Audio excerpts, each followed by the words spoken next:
Tomorrow marks 24 years since the 9/11 attacks, and 40% of those who died still have not been matched with any remains. But a group of people in the chief medical examiner's office is working to reduce that number. Good Day's Robert Moses is here to introduce you to them. Robert.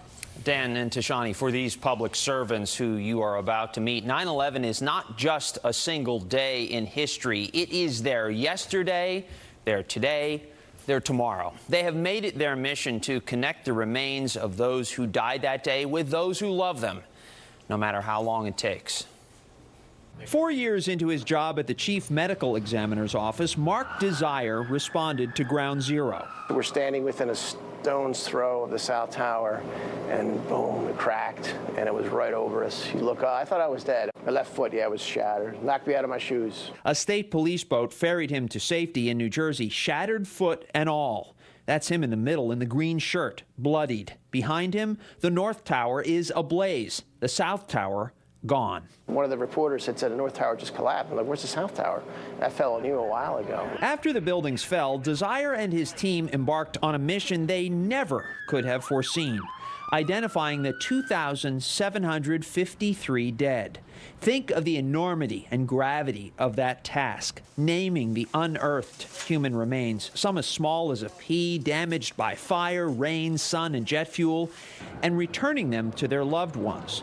Desire and his colleagues first had to build a catalog of reference samples by gathering razors, toothbrushes, anything with the DNA of the victims or their close relatives to match with the DNA profiles of the remains. That family's there, and they're crying and hugging you and shaking and thanking you for bringing their little boy home. That's very powerful. In August, Ryan Fitzgerald of Floral Park, Barbara Keating of Palm Springs, California, and another woman whose family asked that she remain anonymous became the 1,651st, 1,652nd, and 1,653rd victims to be identified using remains found in 2001 and 2002.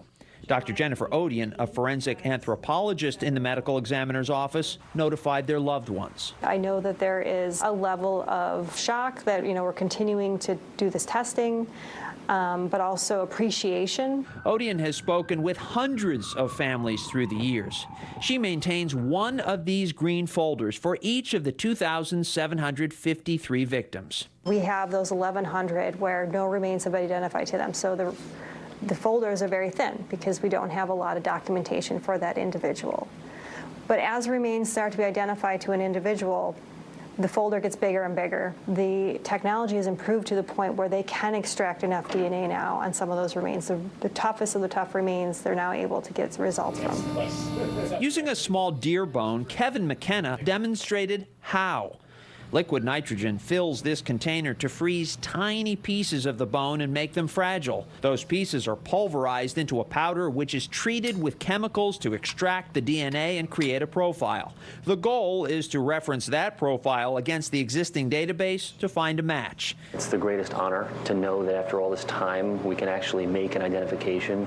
We can actually hand that piece back to the family so they can have that loved one with them. But nearly half of 9/11 families don't know that closure, in part because to this day the medical examiner's office does not have reference samples for all 2,753 victims. We have 45 full, complete DNA profiles from remains recovered that we've been able to generate that don't match any reference samples. So in theory, you could make 45 identifications tomorrow? Absolutely.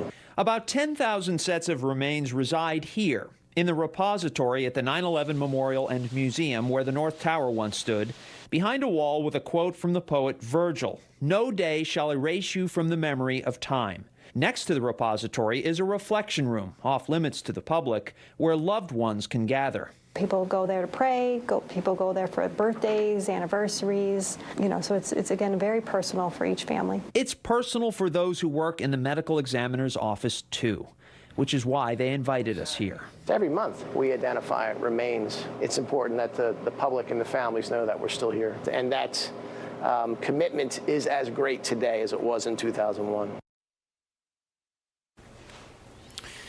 When remains are identified, some families choose to keep them at the repository there at the Memorial and Museum in Lower Manhattan. It is an intensely personal choice one that the medical examiner's office wants to give each and every family the chance to make. Dan, Tashani. Robert, thank you.